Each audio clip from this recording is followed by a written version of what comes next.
if you live your life to just get better every single day, and do that for 20 years, what do you have?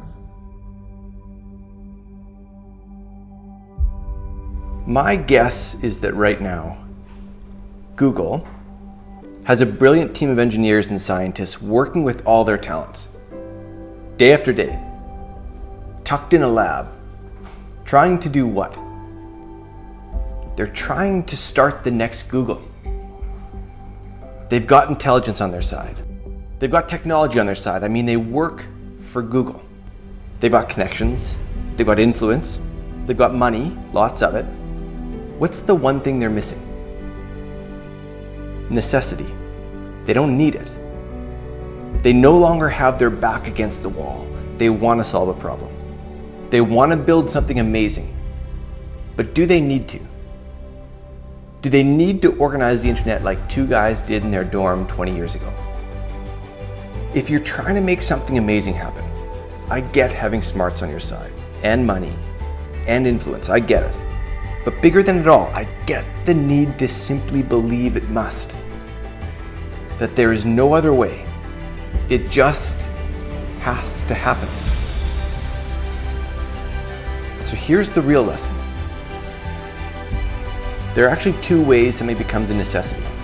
Number one, outside factors tell you it must happen. You don't have more money, so you have to work with what you've got. You don't have more time, so there's no way to delay. That's the first way something becomes a necessity. Somebody or something tells you you must.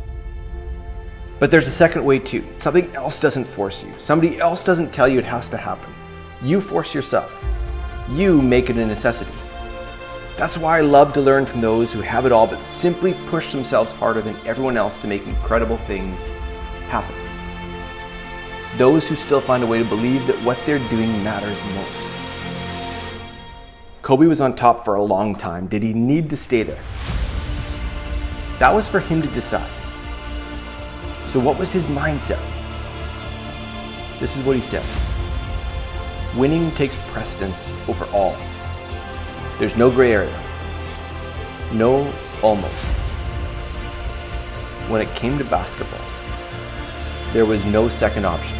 Drive to be the best, that pressure was not external. It was personal. Oprah could have retired long ago. Why keep it going? It's certainly not a necessity from the outside. She's simply aware of her time on Earth and that there's a lot more work still to be done. Buffett, Bono, Beyonce. They don't have to anymore, but somehow they still need to.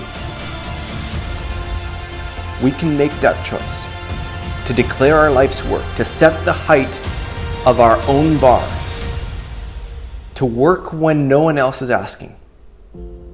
We should be inspired by those who had their back against the wall and made incredible things happen.